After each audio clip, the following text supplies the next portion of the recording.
நானும் 2011 சீட்டு கிடைக்கல போட்டுட்டேன். மேயர் ஆனேன். மேயரும் போச்சு, ஆக்சிடென்ட் ஆச்சு போச்சு, மாவட்ட செயலாளரும் போச்சு. எனக்கு எத்தனையோ வாய்ப்பு கொடுத்தாங்க கட்சியில. இந்த கட்சிக்கு வாங்க, எனக்கு மந்திரி வரை கொடுக்குறேன், இந்த போர்ட்போலியோ கொடுக்குறேன், இதை செய்யணும்னு வந்துட்டாங்க. ஆட்சி வந்ததுக்கு முன்னாடியும் அன்னைக்கு கொடுத்தாங்க. எனக்கு போறது மனசு இல்லைன்னா, அதாவது வருத்தம் என்னன்னா, எனக்கு ஏற்பட்ட அவமானங்கள், கேவலங்கள், வருத்தங்கள் ஏற்படும் பொழுது மனவேதனையோடு ஏன் நான் மாற்றி இடக்கூடாது அப்படிங்கிற எண்ணம் வருது. ஆனா போட்டுக்கிற பேசி இருக்குல்ல, அந்த ரூபாய்க்கு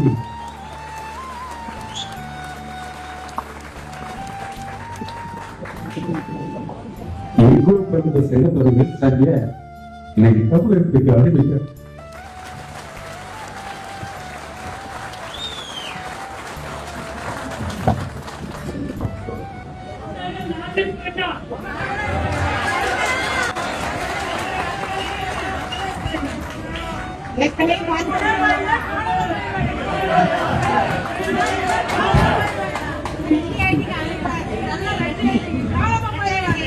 அறிமுகப்படுத்திய அமைச்சருடைய அம்மாவுடைய இந்த இயக்கத்தை சகோதரர்களை இந்த விழிப்புணர்வை எதிர்ப்பு மனிதர்களை இந்த சொல்ல